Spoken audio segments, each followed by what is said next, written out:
Hey guys, welcome back to Clownfish TV. This is Kneon. I am here with Geeky Sparkles. Hello. And we're going to talk about the Fantastic Four. They're going into full-on promo mode for this next MCU movie, but it's kind of weird because apparently Marvel's not going to be at Comic-Con this year. Yeah, and at first I asked you, is it because D23? But D23 was last year, wasn't it? Yeah, I believe so, yeah. Yeah, because they usually only have skipped in the past when they had D23 and they were saving it for D23. Yeah, so let's take a look at this. Let's see what's going on here. This is Fantastic Four comes out the same week as Comic-Con, and you would think that that would be a fantastic way, no pun intended, to promote the movie, because you have all these comic book nerds be like, hey, let's go see the movie. We got Marvel here. We're going to have a big party, whatever. And they're skipping Comic-Con. Yeah, that's weird. It's a little strange, a little weird. So they're skipping Comic-Con completely. Not just the panel, they're just the whole thing. No, apparently they're skipping. We're going to look here. This is a rumor. But yeah, they're skipping out this summer on Comic-Con. So let's talk about this. Let's talk about it. Before we get into it any further, please subscribe for more pop culture news, views, and rants. Guys, you'll get a woohoo if you do. Woohoo! Yeah, so this is coming from Cosmic Book News. We're going to take a look at this, and this is, I'm not sure where you got the rumor from, but it is kind of weird. Yeah, they're not going to be doing Hall H, I guess. It's been learned for the first time in years, Kevin Feige is skipping out on Comic-Con, which happens to correlate with when the Fantastic Four First Steps gets released on July 25th. Comic-Con's the 24th through the 27th in San Diego, which would make a lot of sense for them to be there, right? Yeah, I remember when they announced the dates for it last year, I was like, oh, well, next year when they do Comic-Con, Fantastic Four will be out because they were announcing who was going to be in it last time. And I was like, oh, so that'll work out really well. They'll probably do a big thing for it. And now they're not going at all? Yeah, they said last year it was huge. This is when they made the announcement of right. Robert Downey Jr. coming back, and they said, yeah, the internet exploded. And this is usually Hall H is where Marvel makes all their big announcements. Again, unless they have D23, but I'm going to be honest, the Comic-Con crowd is more receptive to Marvel, I believe, than D23. Well, historically, whether that's still the case, remains to be seen. But yeah, so they talked about Feige bringing out the Doombots. Yes. And then they had Robert Downey Jr. The internet exploded. They showed up with a spoiler cast of Deadpool and Wolverine, which also premiered when Comic-Con started last year. Yes. Which, because I remember that. And then I was like, okay, Fantastic Four, they're announcing Robert Downey Jr., so next year they'll probably do a big thing at Comic-Con like they did with Deadpool and Wolverine. Yeah. And now they're not. That's so weird. Okay, so yeah, it's the Hollywood Reporter. The Hollywood Reporter says that Feige and Marvel are not attending Comic-Con this year. Again, despite that, Comic-Con kicks off the same day as the Thursday preview release of Fantastic Four. In the email newsletter, the Hollywood Reporter goes over how Feige and director Matt Shakman attended a recent test screening for Fantastic Four. The site says that Marvel surprised fans with the secret screening of Fantastic Four in Long Beach, attended by Kevin Feige and Matt Shakman. The film but the rumor has been, though, they had to do reshoots over that. Was that one? Yeah, there's we talked about that a little bit. I mean, reshoots are normal, but there's a lot riding on this movie, right? I mean, you're not trying to be like, oh my God, guys, every Marvel, but like there's a lot riding on this movie because this movie leads directly into Doomsday, which leads to Secret Wars, which they're hoping for the biggest box office since Endgame or bigger than Endgame, and I don't know. Well, now they're teasing that they think that there's going to be a bunch of characters killed off in, was it Doomsday? Yeah. So there are reasons for that. I guess we could talk about that. There's potential spoiler territory. So the big rumor is that they're following not the original Secret Wars, but the 2015 Secret Wars. They're basically going to reset the MCU so they can kill off a bunch of characters and then just recast them. Later. Yeah, pretty much. That's what I'm thinking. Yeah. Younger, cheaper actors, right? Which no one's going to go see it because they're not going to want them. No. And we've seen, historically that people don't, respond well to those changes. Yeah. But this is like, you would think this would be like the big, I mean, seriously, July 25th is right smack dab in the middle of Comic-Con. The movie comes out. It was the first Marvel comic book series, Fantastic Four. You'd think seriously, that there's something going on that they're not going to drop this at Comic-Con or promote the hell out of it at Comic-Con. Yeah, it's weird. I mean, It's they very have to have a weird. reason. Unless it's like, unless Feige's afraid, it's not going to go well. This is the first time since 2018 they haven't been there. Before, if they haven't been there, it's COVID or strikes, is what the Hollywood and they Report- also did D23 where they didn't go. I know one time they did D23 instead. It was a while ago. It was a while ago, yeah. It said, aside from the test screenings, this is coming from the Hollywood Reporter, Fantastic Four opens, the Friday of Comic-Con. Marvel's going to break with tradition, not have its infamous senses-shattering Saturday evening Hall H panel. Marvel's still going to maintain a presence on the floor with comics. Okay, so they are going to have... Okay, so this is the panel they're not doing. Well, Hall H, yeah. So there's a difference. Like Marvel Studios with the big movie brouhaha, and then Marvel Comics. Marvel Comics will be there. They said the absence of a headline. So weird. It's weird because that's usually like Marvel pretty much owns Comic-Con. Like when they go, for years they did, and now they're just like, yeah, we're not even gonna bother. And it's not even like this movie is coming out literally during Comic-Con. They're like, yeah, we're not even gonna bother. Yeah, see, that doesn't make any sense to me because everything's riding on this movie unless they don't think it's going to do well. And they're worried because around the time they have the embargo up for reviews and stuff. I don't know. I don't know. That's just it. I mean, is it going to piss people off? And are they going to have to hear about it? You know, do they want to go to Hall H and get booed? You know, if people see the movie. I don't know. Well, yeah, because people stream it. They're supposed to, but it's streamed a lot of times. People take video of it when they're not supposed to. Well, they do usually they do the Saturday night Hall H, so people would see it Thursday and Friday night. And it might be like, yeah, we don't care. Yeah, we just don't care. So yeah, they said it's fueling speculation about Fantastic Four's readiness and reception. Hollywood Reporter adds, with Doomsday pushed out to December 2026, Marvel now has one other San Diego Comic-Con before the film's theatrical release. Cast of Avengers Doomsday is currently in production. It didn't feel like the right timing for a Hall H panel. Yeah, but you could do it for Fantastic Four. You know, I just think it's weird because they did it last year with Deadpool and Wolverine, and that came out, that was around the same time it was releasing too. And they had no problem doing that, and they used it to announce Fantastic Four. So you'd think they would be using this one to talk about the upcoming, Doomsday and Secret Wars, and that would be the time to do it and promote Fantastic Four. And they're not doing any of that, like none of it. This is interesting. So, Grace Randolph, who for some reason has you blocked on Twitter. It's okay. She can kiss my ass. I don't know what she did to you, but she for the longest time was defending all these movies, all the corporations, all the whatever. And she said she heard at the recent test screening, fans were so vocal about the movie after it ended. They said that they weren't booing, but they were screaming mid. She said executives at the screening took notice, who, according to the Hollywood Reporter, would include Kevin Feige. Yeah, that's what I've been hearing. I've been hearing that the test screenings did not go well. There's something like I want to reiterate. The second trailer actually had me concerned about the movie. I was excited for it, but again, a lot of the excitement came from the fact that I love the Fantastic Four comic books. I love the Jack Kirby run. 60s Fantastic Four. I love that. I like the aesthetic, and I think I was kind of taken in by the aesthetic because I'm like, that is an awesome choice to go with like retro 60s to be able to better pay homage to that era of comics. And I love that. But that being said, that second trailer, I'm like, yeah, you put that next to Superman. I'm like, yeah, Superman's way better. Well, and then you have Pedro Pascal. Well, he wasn't saying much, but like, you had Vanessa Kirby, and then you had what's his nuts is playing Johnny Storm.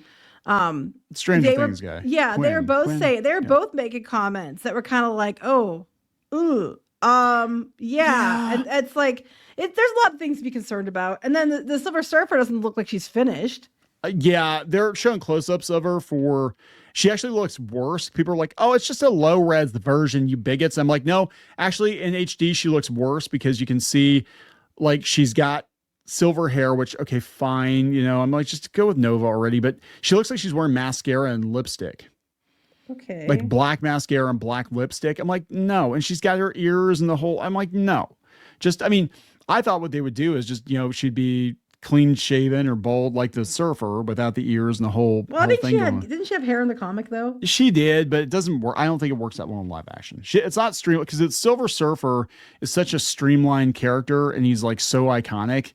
And then to be like, yeah, let's throw some hair and tits on it. And I don't think the tits are the problem, but No. it just looks like She looks off. it looks like, movies done 20 years ago look better in comparison with the CGI. Yeah, and that's the thing. People were comparing her, side by side with the surfer from the old Fantastic Four movie, the older Fantastic Four movie. And it's like, how did he look better in 2007? Yeah. Than she does now, right? And he did. And also, I think part of it is like these actors all want to be recognizable. So all these superhero movies, they always have their masks off. In this case, they're like, oh yeah, let's just like CGI her face on the surfer body so everybody knows who it is, who the actress is. I don't know. This is weird. I'm not saying that, because I haven't seen it. So I don't know if the movie's going to be a full-on disaster. But this isn't a good sign if you really think you have something to miss out on the opportunity, especially to get people hyped for Doomsday after last year. There's nothing else. You just to push Doomsday and Secret Wars. Yeah, because people were pumped last year. Everybody's talking about Robert Downey Jr. I personally am not that excited about it. I don't want to see evil Tony, but whatever.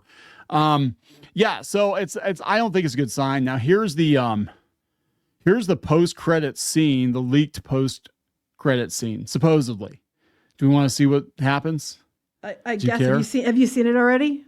No. Oh, this is a description of what happens based on people that saw the movie. Oh, okay. So if you don't want to hear it, don't move forward. I haven't read this yet. So whatever is going on, it caused people to not be happy at the end of the movie. Let's put it that I can't wait to hear this one. All right. They said, the Fantastic Four ship entered the MCU via the Thunderbolts New Avengers post-credit scene, which you can confirm you went to go see the movie. And you said it was actually pretty good. You said it was all right. Yeah, it wasn't bad. Okay, here are the spoilers. According to the test screening, so this would be, I'm assuming or presuming it's the one that people went to and they weren't real happy. The Fantastic Four post-credit scene involves Sue Storm, Franklin Richards, and Dr. Doom. Said the Fantastic Four post-credit scene shows Sue Storm reading something to her son Franklin. She's pregnant in the movie. Sue then leaves the room for a moment. When she comes back, she finds that none other than Dr. Doom is sitting next to Franklin, assumed to be a baby. Fantastic Four post-credits description says that Doom is holding his mask while wearing a hood. It's also claimed to look very comic accurate. Okay, well, that's good anyway. We don't get a look at his face. So Doom is looking upon baby Franklin maskless with his disfigured face. It's also unknown if Robert Downey Jr. is in the role of Doom. A while back, we saw a mystery actor on the set of Fantastic Four. Some fans guessing it was Robert Downey Jr. Is that it? They just said Dr. Doom shows up and looks at Franklin Richards. That's it. That's it. That's kind of boring anyway, right? So they're gonna.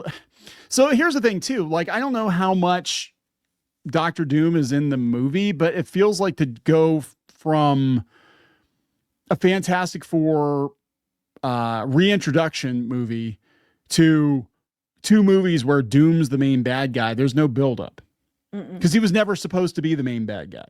No, it's supposed to be Kang. Yes, and they had lots of buildup for that, but we have the whole situation went on with that. Yeah, well, letdown. There was no release for Kang. And Grace Randolph there said, was some release, but that's a whole other story. With Bale. Randolph added viewers were vocal after seeing it, screaming mid.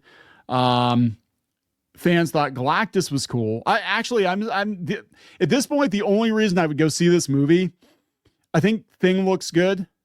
I think Galactus looks amazing. And the aesthetic. But other than that, I'm like, I'm really not getting. Well, my sister's even like a fan, and she's like, she likes Galactus, but she's like, I don't like the fact that he's him like walking down the street, and she says it's kind of cliche. She's like, he eats worlds. Like, what the heck? Stay Puft Marshmallow Man. Yeah, basically, that's what she was saying. Change his size, right? And whatever, but I'm just like, it's not as intimidating. Wouldn't it be wild if Transformers the movie does a better Galactus opening scene than the MCU? Like all these years later, those of you who don't know, Transformers the movie, one of my favorite movies of all time. Also a huge box office failure, by the way, massive box office failure, but. Unicron is very much like Galactus, and actually both were done by Marvel, so there's something going on there. Galvatron is basically Silver Surfer, but bad. But yeah, the movie starts with Unicron eating a whole effing planet in detail, and you get to see people get sucked into Unicron, and you hear the munching, crunching noises.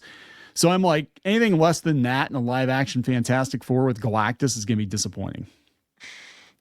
That was a kids movie in the 80s, guys. It was a kids movie. Yes. And they made a point. They made a point of showing you robot children. So, robot children get eaten in the first 5 minutes of that movie.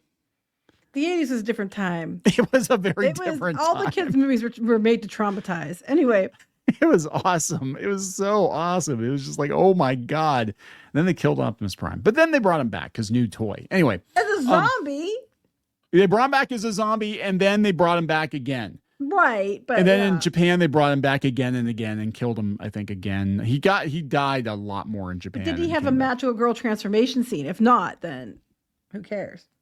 Yeah, no, that would be some of the other. God, I want to see Optimus Prime get a magical girl transformation. He does. Scene. Like if you look at the like Armada, he has like a magical girl transformation scene. I haven't watched it, but look at Robots in Disguise. That was one of the Japanese shows. I didn't watch them. And he shakes Ultra Magnus's hand, and then they fuse together. They preet. I was gonna say pre-tier. They preet into Omega's. I love Omega pre-tier Prime. actually. I need to open him, by the way. You got me him, the HasLabs Omega Prime. I did. Yeah, because I'm awesome. You are awesome.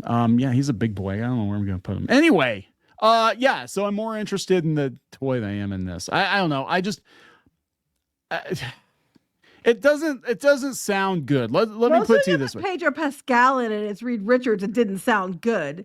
I think they are intentionally keeping him out of the spotlight because we're not seeing much about him in the trailers. Very little. It's all like Vanessa Kirby's character. She's seems like she's the leader and everything else. Yeah, I mean, Sue is a strong woman, right? Well, but yeah, Reed's supposed to be the guy who takes control. And beyond that, they had like one elevator scene or something that they leaked. It was for like it was a tie-in, some promotional tie-in, and they just didn't. It didn't do anything for me. I'm like, this is not Reed Richards. It's not Johnny Storm. Mm-mm. I don't know. Well, we'll see. I mean, I like the look of it. I like Galactus. I might go see it just for Galactus to get comic accurate Galactus on screen. I never thought I'd see the day, so maybe. But I think my excitement for this one about them saying mid. They're yelling mid and stuff. I'm concerned. Yeah, that's not a good sign. That's not a good sign. And trust me, like Fantastic Four has been nothing but mid on screen, for the last. Wouldn't it be ironic if the Rise of the Silver Surfer wound up being a better Fantastic Four movie than? It's kind of sounding that way. At least we got an amazing. I mean, the Surfer in that movie was God. He was so good. It was so good. Galactus, they ruined him, but the Surfer was amazing. Anyway, we're gonna wrap this up. Let's wrap this up. I'm just at the point where I'm like, I don't care if it makes $1 billion. I don't care if it makes $50. But it is concerning when they're not even going to Hall H the damn weekend the comic book movie's opening. That's weird. It is a bit weird. It's weird. It's a weird. All right, so let's wrap it up. Please subscribe for more pop culture news, views, and rants. We'll talk later. Bye.